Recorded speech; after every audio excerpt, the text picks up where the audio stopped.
I'll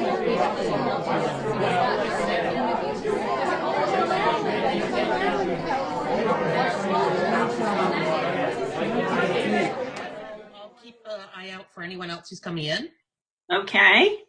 Ariella? So welcome. Thanks all for attending our first Rivertown Repair Cafe and first virtual cafe in this area. Thank you all to the volunteers and the fixers. And thank you also to the Hastings Conservation Commission for supporting us. This Repair Cafe has been organized by Lindsay, who you can see on the screen, and Dean Galley, who hopefully you can also see, and myself. And before I introduce our fixer for this evening, I just wanted to cover a few things about how we're going to run this. One thing is, in case you don't know about Repair Cafe, you can certainly ask us questions at the end if there's time, or just email us anytime. The other thing is, you will all be on mute because there's quite a number of you, and there's always things in the background and so on. So it just keeps us all focused on Iris. And then if there's questions, just put them in the chat box. Let us know if you don't know where the chat box is, and we'll help you with that. But otherwise, put them in there. If there's something burning question, we'll cut in to Iris's demo and ask then. Otherwise, at the end, we'll take your questions one at a time and unmute you. We're going to be recording all of these sessions. So if you miss something or you want to share it with your friends and family, it will be there in a couple days, so you can go back and revisit it. So we really hope to see you soon physically.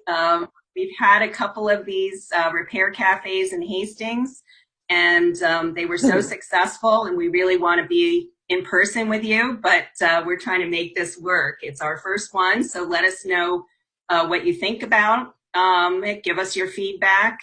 And without further ado, I want to introduce you to Iris Dudman. We are very lucky to have her. She's a woman of many talents, and she will tell you about herself in a moment here. Iris? Oh, hi, I'm glad you came.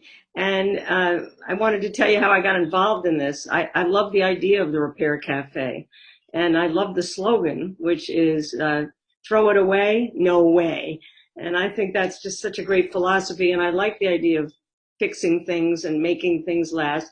And especially now, I am so careful I don't throw out anything because it's so hard to get things. So I love the idea of the Repair Cafe, and I thought, what can I fix? What can I do? What? So I realized I do know how to sharpen knives. My father taught me. I'm going to bring a picture of my father so you can see. He is no longer alive, but he lived to 99. And he's who taught me how to do it. And then when I was getting ready to teach, I had no problem at the real Repair Cafe with real people because you're sitting with them and you're showing them how to do it. But for this, I felt it was a little more formal, and I better just make sure that what I'm telling people is correct. So I went online. Oh my God, there are so many different ways to sharpen knives and so much conflicting information. For example, we're going to use, I hope some of you got a whetstone, because I wanted you to try it. Let's see if anybody's got them. Hold them up. Yeah. So and you have a knife to sharpen, right? You who have a whetstone. So that's what I thought we'd do. We'd sharpen some knives, and I can go in and look at how you're doing it and correct it if there's a problem. And if you don't have a stone, just get a knife, and you can just put it on some newspaper or something, and you'll just have the idea. And then if after we're done, you're persuaded that this is something worth having, then you can get one.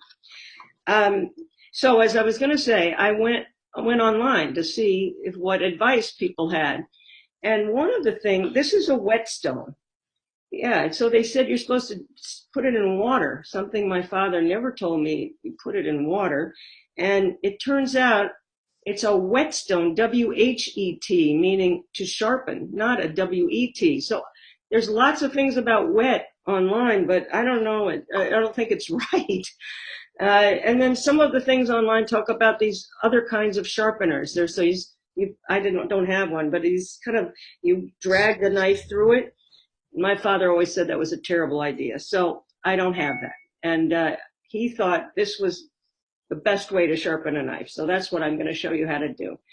So if you look at this, it has two sides. It's got a coarse side and it's got a smooth side. And you start with the coarse side. And you've got to make sure that the knife that you use, you kind of look at it and make sure that it's got two edges. Because later I'm going to show you I have a wonderful Japanese knife, but it only has one edge. It's sharp on that side, it's flat. On the others, it's flat on this side. And it's got an edge on the other here. I've got to make sure I'm showing it you the right way. Here's the edge, and it's got an edge, but on this side of it, it's only got one edge. So you wouldn't sharpen both sides of that. So I thought what I'd do is, well, let me tell you, first of all, how nice it is to have a sharp knife. It really is a safer way to cut things. You can cut things so thin. You can make lots of, especially vegetables, you can just cut them just how you want them. So a sharp knife is a joy. And I thought I'd show you how I sharpen this one. So I will show you here. Here's the joy of a sharp knife. I mean, you can just so easily cut something. So that's what we're going to get to. And you can, maybe if you have a piece of fruit or a tomato or something in your house, you can try your knife on it first and see what the problem is, and then we'll see if we can't get it so that it works well. All right, so you've got a whetstone. You're going to start it on the rough side. I put it perpendicular to me. Now I'm going to just tilt it down so you can really see. And you want to put the knife at an angle. And I did get online. A 22, I just knew what my father showed me, but it's a 22-degree angle. And I'll show you a trick later that I learned online today of how to make sure you've got the right angle, because the right angle is important. My suggestion is don't start right now yourselves. We'll get a chance for everybody to do it, but just watch the idea first. Okay, so you're going to have your knife, and you're going to hold it at an angle, this 20 to 22-degree angle, because you're just trying to make that sharp again, that same angle that you've got on the knife. And you want to have, you're putting a little pressure on it because it's the force going against this rough surface is what's sharpening it. And you want to sharpen the entire length of the knife. So you have almost a swirling motion. You go down like that. That's why I said an 8-inch knife. I like an 8-inch stone because you have enough room to do it all. It's just down. And I do it 3 times this way. And then I do it 3 times the other way. And then I go do it again. I'm hoping you can see what I'm doing. And it's almost meditative, honestly. It does make a little noise, but you just keep doing it. And Chris, do you recommend doing it 3 times in one direction and 3 times in the other? Well, honestly, I used to always do it just all on one side and then all on the other. And when I looked online, and I think that's what my dad showed me, but when I looked online, they said, well, some of them said you do it every time. I think that's ridiculous because keeping the angle is very important. And if you're always shifting back and forth, it's hard to make sure you have the angle correct. But if you do it 3 times, all right, so this was my idea from today, was you do it 3 times, you're kind of evenly, you're giving both sides a fair chance. The 2 things that are the hard part are having the correct angle. Will you tilt your screen again? Will you tilt your screen just a touch? So yeah. Thank you. It's hard to remember what you're doing here. Okay, so keeping the angle is very important. That, I would say, that's the most important thing. And then the other important thing is to make sure you go the entire length because you want to sharpen the entire knife. So you want to go all the way down.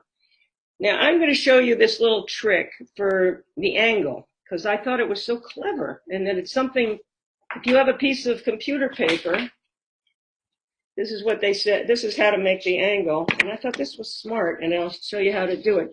So you just take a computer paper, you make it into a right angle,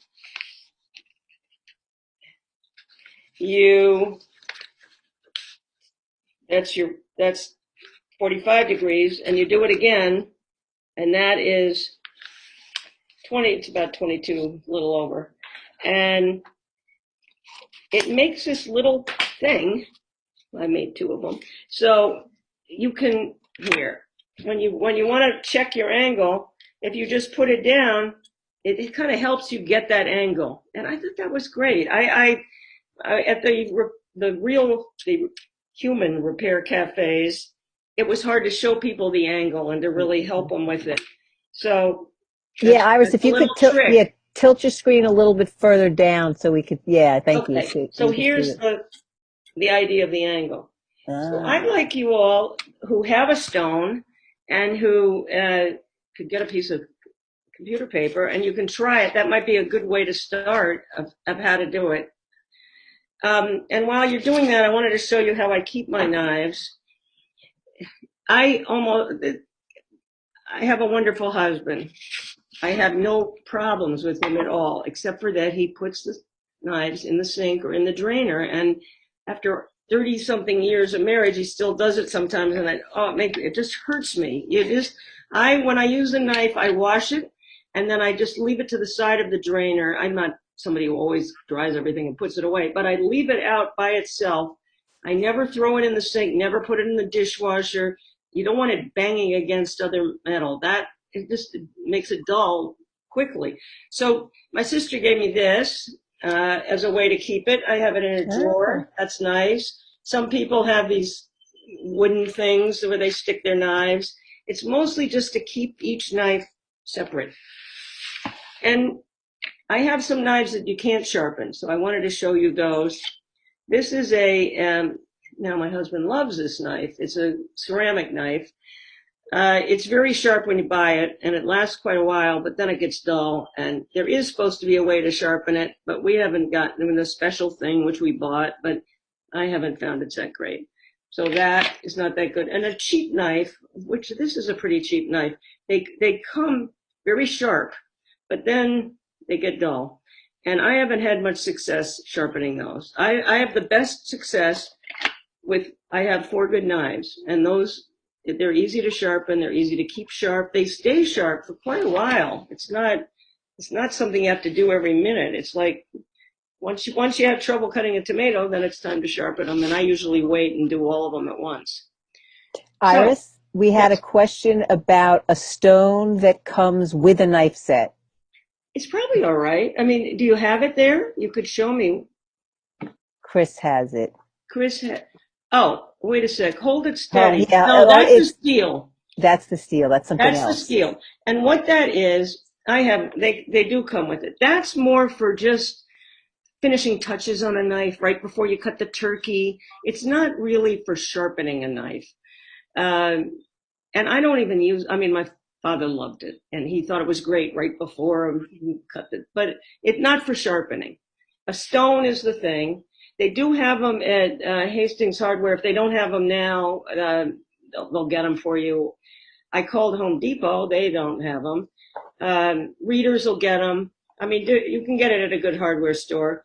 They used to be $5. Now, they said they were $16 at Hastings Hardware. But did I show you the little case I have? I mean, this was my dad's. It's something you have forever. Wow. And you don't need a case. I just wrap it up I used to just wrap it in a rag. So can you talk a little more about the stone? For instance, you said there was a rough side, and is there a less rough? Would you use the less rough side? Yeah. So see how it's a sort of a sandwich? And you can just feel it, and you can tell which is the rough side and which is the smooth side. And you start with the rough side. And I do the rough side until, you're not going to cut yourself if you just feel a knife. and you can feel that it's sharp. And once it feels sharp, then you do it on the smooth side just to smooth it out. And then you really should wash it because you've got little bits of metal on there. You don't really want to eat them, or you can wipe it off. So that's all I do. It's pretty, it takes a while. I mean, maybe it takes 10 minutes. I mean, it's not like it's done in 2 seconds. And some, at the Repair Cafe, some people had these really hard knives, and it took a really long time. And they said, I heard online that they have another stone that's even is a diamond stone. So I don't have that. But if you have a really hard knife and you're having trouble sharpening it, then maybe you need a harder stone. But I've never had a problem. I mean, then this is forever. You have this thing if you are going to be a sharpener. Iris? Yes. Couple other questions. What is it about a knife that makes it difficult? Is it the type of metal that it's made of? And the other question is to redo the angle. Show us how to redo the angle. Well, I was going to show you. We didn't. A serrated knife. I guess I don't have mine here. I don't sharpen those. A serrated knife. I mean, it's got those curves. It's for cutting bread. If you just use it on bread, it doesn't go dull anyway. And anyway, I don't do that. I said, so what was the question? Any other? What makes a knife hard to sharpen? Is it the type of metal? Oh, it's really hard metal. But most good knives, they're not that hard to, it's not, this is not a super expensive knife. So if it's hard to sharpen your knife, you should get a better knife. No, because you might have you might have a good knife. So I don't know. I don't take it to the sharpener, the sharpening guy. Actually, I just do it myself because you can kind of control it. You have it right here. If it's dull, you can fix it. It's you don't have to wait for it. You don't have to lug it down there. And Iris, talk about the amount of pressure. Could you liken it to something that you know what I thought? I was thinking it's a little like ironing. I bet maybe nobody irons anymore. But you need a little pressure when you iron, and you need a little, it's not like, it's just a little bit of pressure. It's just like. You put your yeah. So we can see the movement and sort of the pressure and the. The pressure, you can experiment, but. Raise your screen just a little bit. I don't know how to describe pressure, but it's not. It's some pressure, but not. You're not pushing. It's not a lot of force. All right. More questions? Oh, one other thing. Could you unfold one of those squares just to show how to come up with the 22? Yeah. Well, now angle. I've done it. So. Oh well, now it turned out like this. No, I could. If you take a square piece, you fold it. You fold make a square piece of paper. Oh, here, I've got something lying around here. Like making a paper airplane. Thank you, Andrew. Let's see, because I thought this was the one thing I got out of the online. I thought it was cool. Okay. Have you ever made? It's like origami. When you want to make a square out of an 8.5 by 11 piece of paper, you just take one corner and make it so that it's up against the edge. That's how you're going to make a square. As Lindsay's demonstrating. Can you see that? Yeah. Okay, and then you do it again. Because that angle is 45 degrees, right? Because here it is 90 degrees. I'm sorry, that's where I'm lost. I'm a little dyslexic. Say it again? That's where I'm lost. What's the second one? The second one is you're doing it again. You're making a more acute angle there. You're just taking your square that you've got, or your thing that you've folded, and you've got a sharp point. The angle that's the sharp one up at the end, you just do it again. And now you've got this? Yeah, didn't you ever make snowflakes? This is sort of how you make snowflakes. I had a deprived childhood. Show me. Is it like this? I think it's a little big. Yeah, I think so. I mean, it's unfold it. What I did before. Oh, I can't cut this. This is an important piece of paper. Yeah. Get that. But that's it. You can rewind the recording. It's this. Look, does it look kind of that pointed? That's the point. Yeah. Yeah, it looks like that. You're good. And that's your point, that you lay, here we go. You lay that down on your Raise your screen just a little bit, Iris. Pardon? There you go. You're out of frame there. Perfect. So then, Yeah, you got it? Here, so then this is the angle. Sideways. So you put it down so that the point is going along the stone. It's just a guide, but it kind of gets you, Iris, I'm keeping this piece of paper forever. Well, you know what? You get so you know what you get it. It's a little forgiving, honestly. You can use it as a test for yourself. Yeah, but it's about. I was trying to think how much is the back of the knife lifted up. It's like about that much. Let's see. It's about like that. I mean, you can look at your knife and you can see the angle. You can see that it goes along and then there's an edge to it because you want to get it to a very fine point. And so that's what you're trying to replicate. Excuse me, I'm sorry I was late. And do you put oil on the sanding? You know, I had some oil because my father always put oil on the stone. But when I looked today, it said that it can clog up the different kinds of oil, and the oil can clog the stone, and you don't have to use oil. So I decided you don't need to use oil. I'm not going to use it, disobeying my father. But I don't think you need it. And they said that the oil, certain kinds of oil, and it kind of picks up the little bits of metal, but you can just wash it off. You don't really need. Yeah. I don't think it's so. You know, as I explained to the people who were here in the beginning, I'm not an expert. I learned it from my father. This is how he did it. But he had his knives. He had the same knives his whole life, and he was very careful with them. So, and he taught me to appreciate them and take care of them. So that's what I'm going on. And Iris, sorry, to that end, Iris, another question is, how often do you sharpen your knives? I know you are cooking a lot. Well, as I said, I'm very careful with them.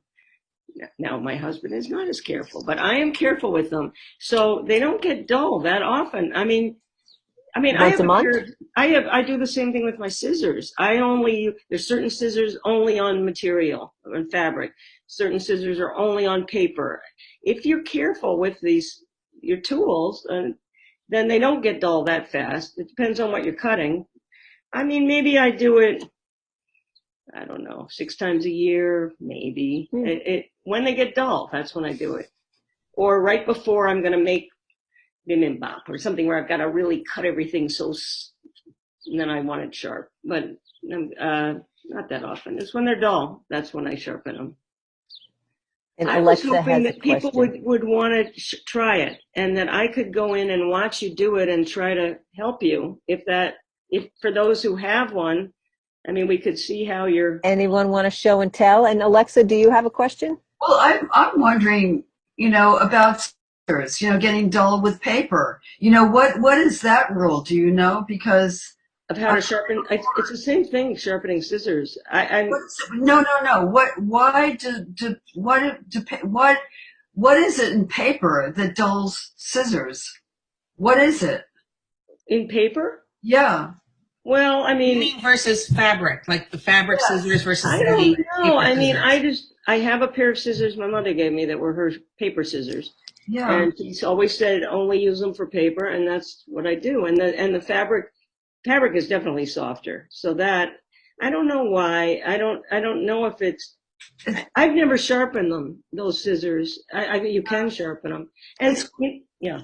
Yeah, it's one of those questions, one of those mysteries of life, Of why should you just have, any tool, when you use it, you're going to make it duller. And if you're careful what you cut with it, then doesn't get as dull so fast. I wonder why paper, I don't. Why paper? Well, I was thinking maybe the reason my mother said they were,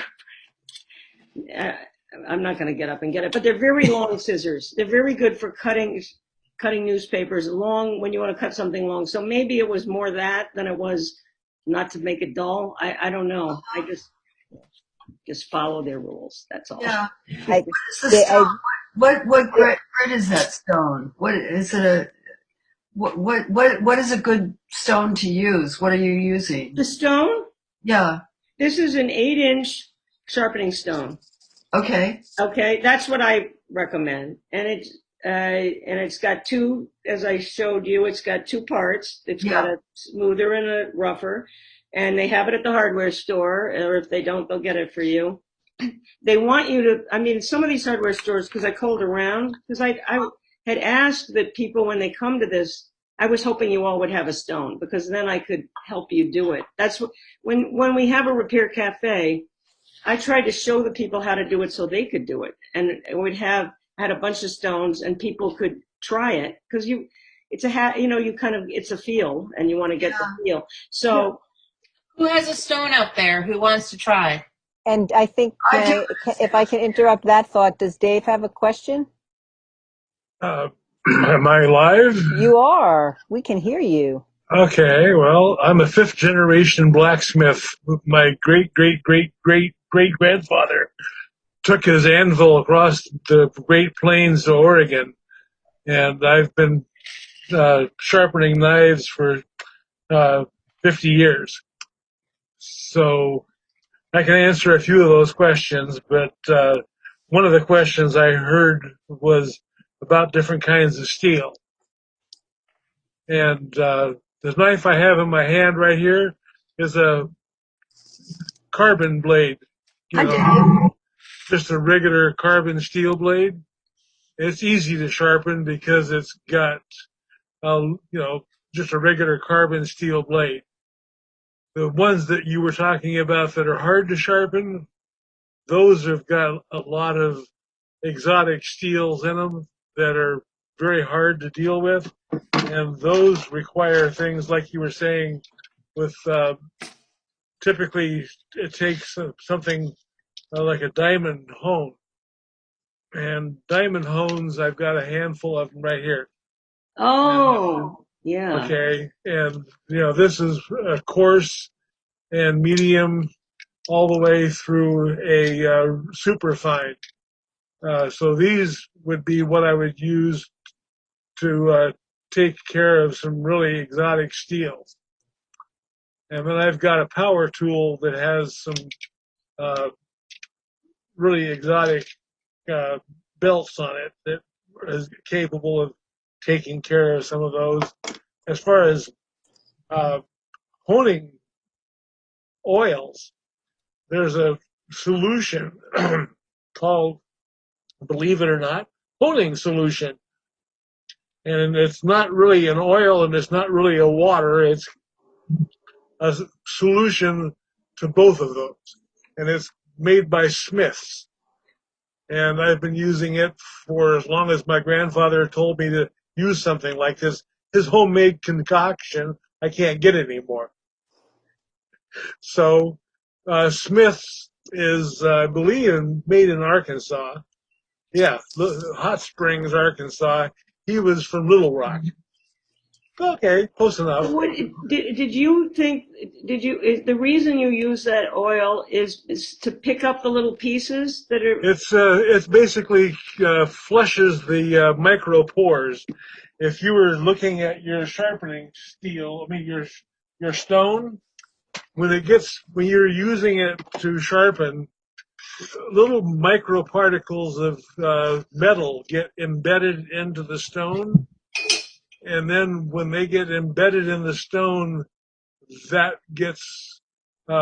fills up the pores. And then after they get filled up, when you try to sharpen the next stroke, there's nothing there to abrade the next piece of metal.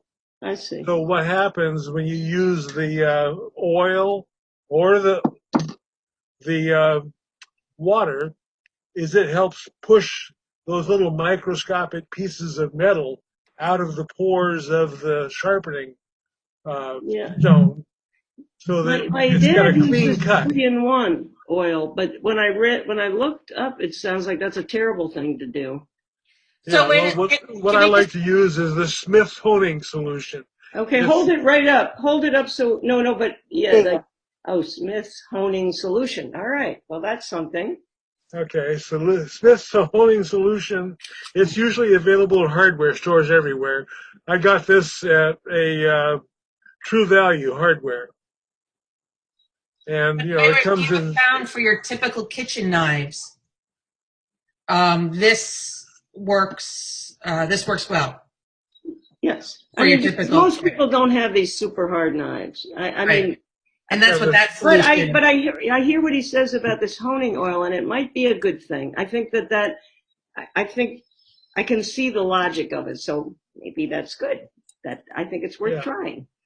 Yeah, it works well, and if you have a need to really get into sharpening things crazy hard, you get a three-way blade sharpening. Oh my God! With the 3 different hardnesses instead of just the 2.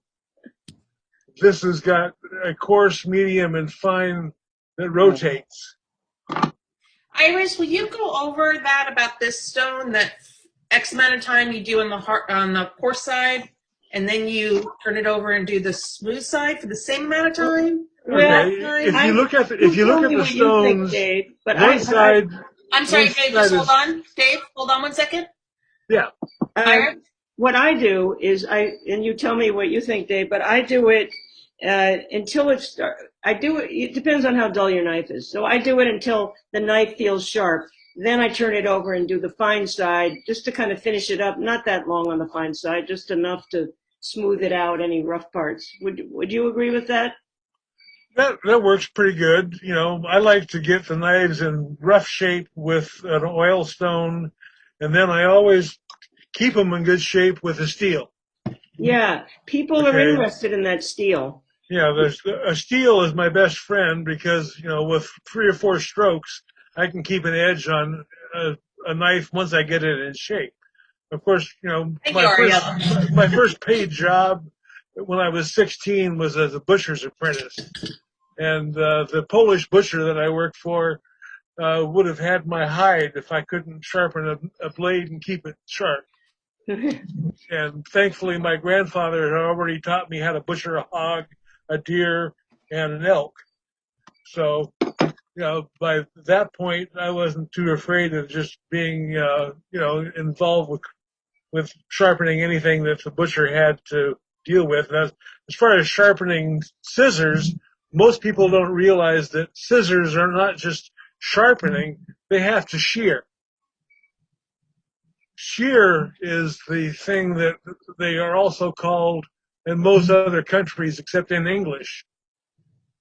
In fact, if you go back to Mesopotamia, where the origin of the concept of scissors came from, they were made out of one piece of metal.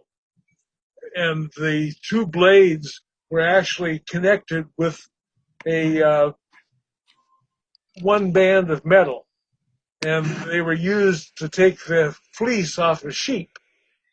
Dave, I wonder if you just show us the using your steel, because people wanted to know about it, and I didn't feel confident to show them. Okay, let me grab what I do when I teach people for the first time, if you're trying to learn how to use a sharpening steel, get a plastic lid off a yogurt container or something, poke a hole in it, and stick it over your sharpening steel, like this. So you don't cut yourself? So you don't cut yourself, because it's real easy to let that go past. There is a tang. This little triangular thing here, it's called a tang. And that is there to keep the knife blade from going up to the handle and cutting your hand. But it's not big enough for an amateur to keep from cutting yourself. I've had to use bandages more than once, teaching somebody how to use a sharpening. That's enough of a warning. So put that on there. And then what you do is the angle that, Iris was talking about is important. For a general purpose blade, 22.5 degrees, 20 degrees, perfect. If you're dealing with a fillet knife, you want to have a more gentle angle, like maybe 15 degrees. If you're dealing with a Andrew's going to show sharpening us the knife, 15 degrees of. 15 degrees would be flatter. You know, the steeper, you know, the thing that my grandfather told me was the steeper the angle, the bigger the bone you can cut.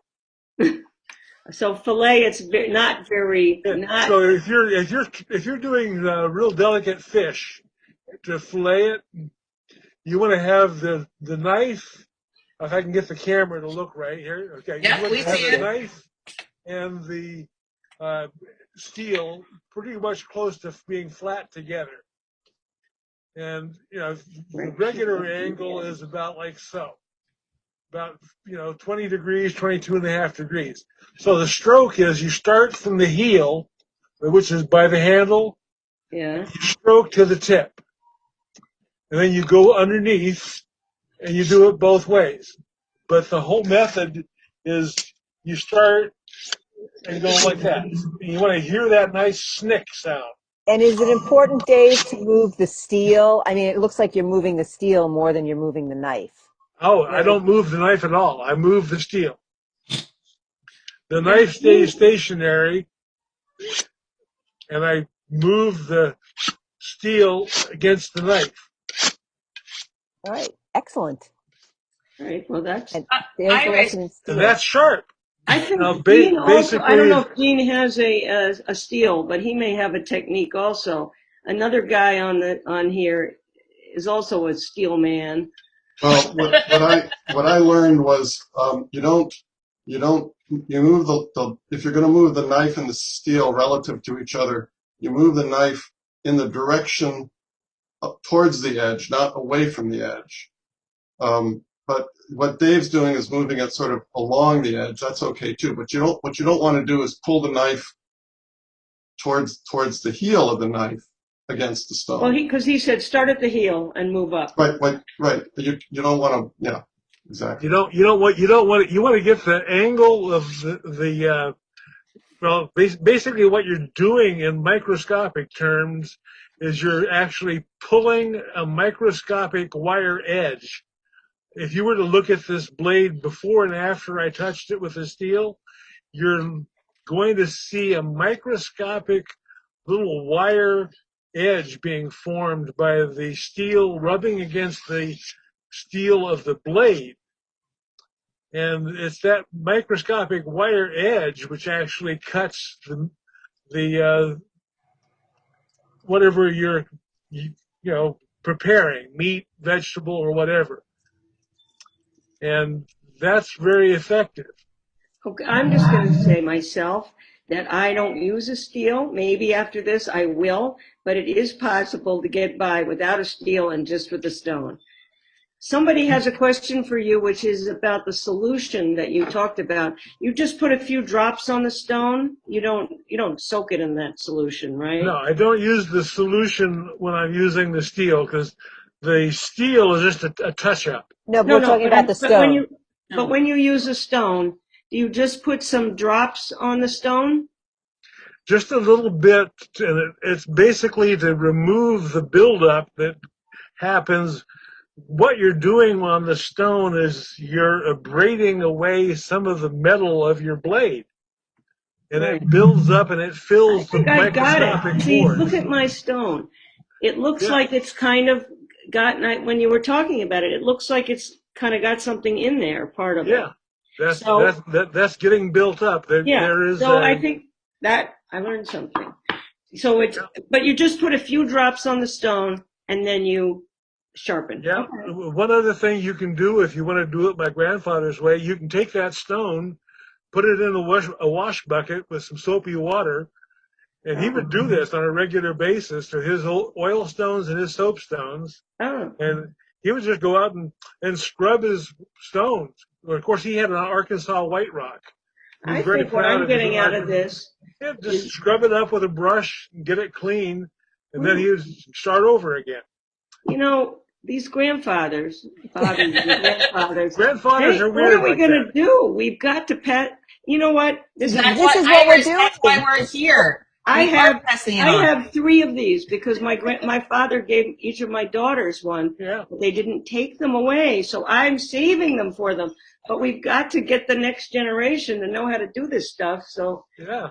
Iris, that's one of the main tenets of the Repair Cafe is to pass on knowledge that used to be ubiquitous that seems to be fading away. This knife blade here is about 120 years old.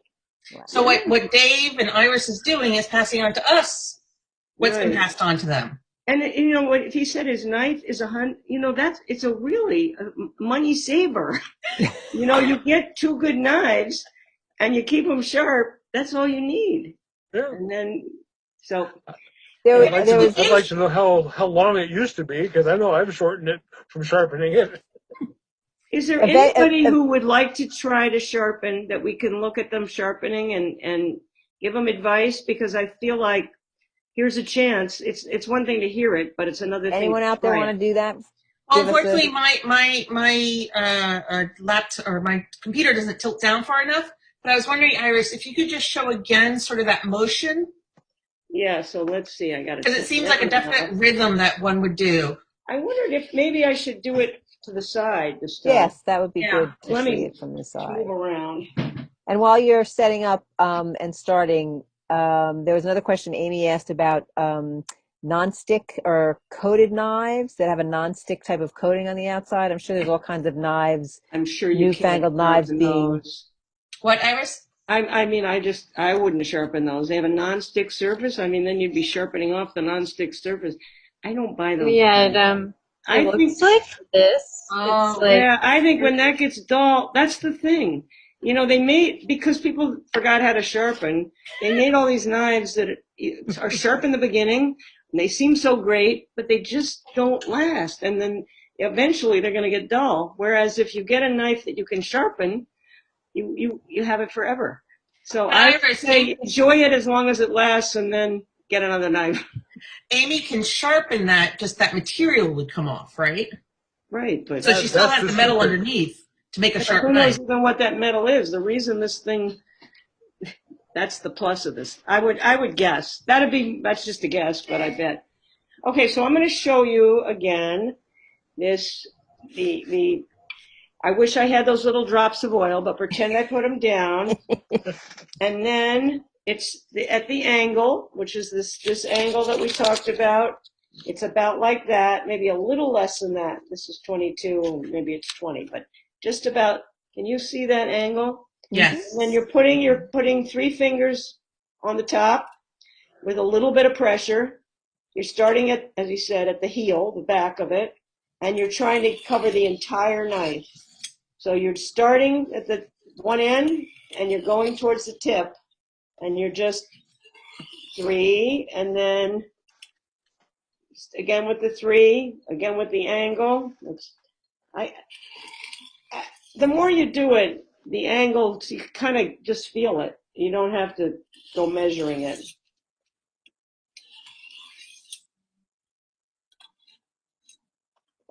Looks like Diane has a great shot of her trying to sharpen. Iris, Iris, can you talk to Diane? So let me pin you up. Let's see. Keep on going, Diane. Wave. Oh, Diane. Okay, Diane. So you know what I can do? I can make you big, as my daughter taught me.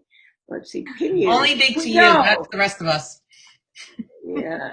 Let's see. Where are you? I gotta look.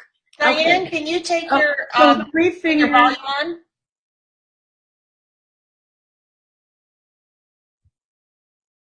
So we can chat. Can she hear? Okay, it says on there she is. I had to go off for a second. We had a very bad storm here and lost electricity. Oh, wow. I'm surprised Dave didn't lose his too. So I put my weight. I put my 3 fingers at the back of the knife. Back here? Well, on the edge, not flat on it, but here? Can you back there. Away from the edge? Yeah. Okay, right there. And it's not on the flat part; it's on the edge. No, the other way. Yeah, like that. Oh, okay. And then you've got the angle. It's a little hard for, it doesn't look like your knife is flat against the steel, is it? No, No, the whole about 22 edge of the degrees. knife, the whole edge, the sharp edge of the knife is flat against the steel. It's not tilted up. Oh, okay. Wait, but I like that. no, but the Like sharp, this? it's a little hard to see, but is the flat, it's just the angle. Is the edge touching the steel? Is it flat against? Touching, yeah. Okay, yeah, I guess it's flat. It's hard for me to see. You're going to start at the heel. So get the heel, the end of the knife. Right. Yeah. And then you're kind of swirling it up to get to the tip.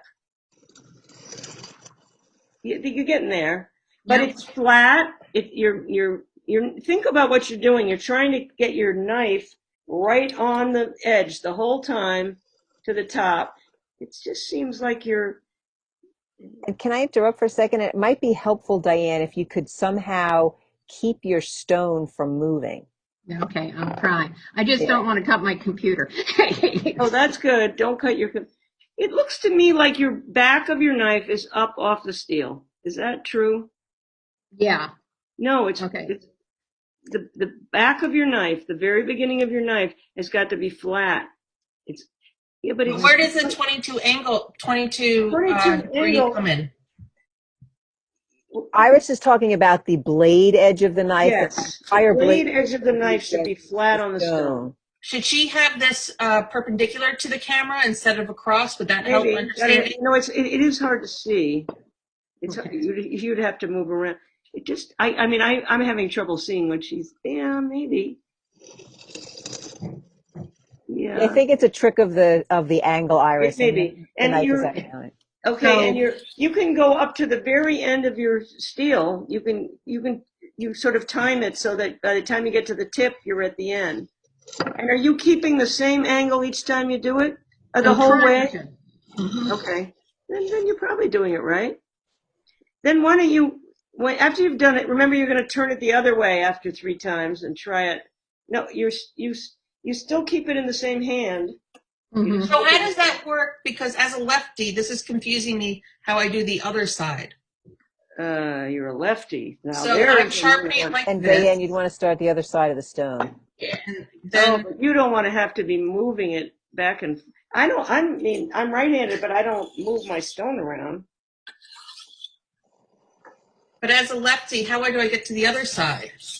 Because now I'm putting my fingers on this side. It's off. You have to go on the other. Flip it over in your left hand. And you go from the other side of the stone. No.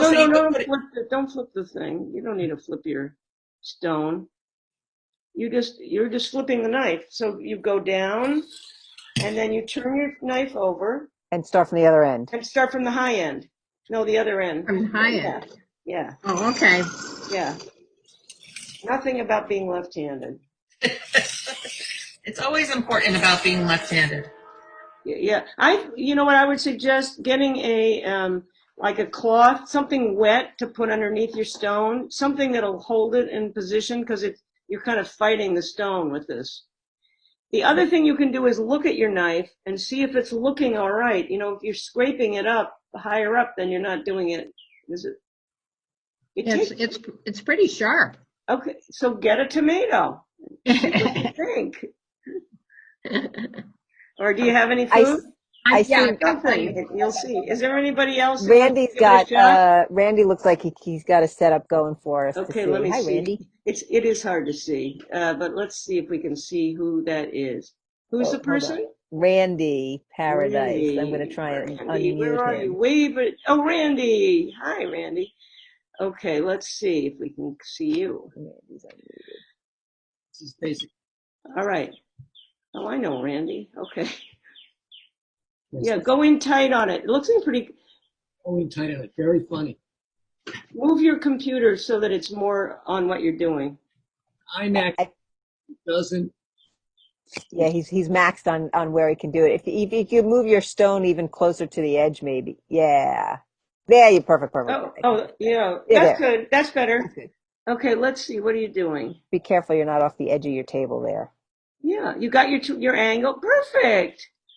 Oh, that's good. That's good. Then 3 times that way and then turn it over. it's just coming back towards. And when you turn it over, remember you starting at the end nearest the handles first. Are you doing that? Your hand's blocking it. Yeah. So 3 that way, then turn it over. It does tend to move on the surface where I am at the moment. Say it again.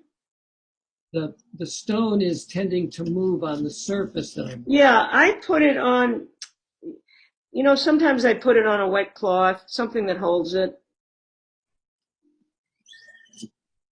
I'm at. Just, you got your angle? You're keeping the right angle, the correct angle, right? Anything damp is banned from this room.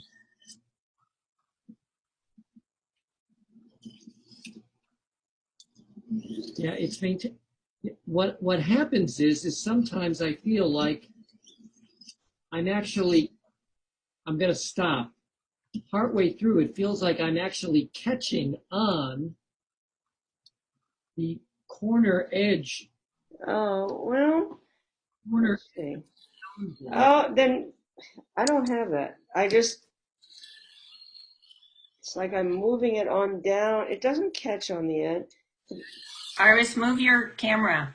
Okay, you know what? Now I can't see myself because I'm looking at him. But tell me when it's good. Can you see it now? Yeah. So you're starting at the back end and you're just going along. I'm not catching the edge. You must be tilting it too much then to catch on the edge. You're in the middle of the stone. You're not on the edge. Okay. Take a look at that. Take a look at that knife and see if are you marking it up along it, or does it look okay? Is the edge getting?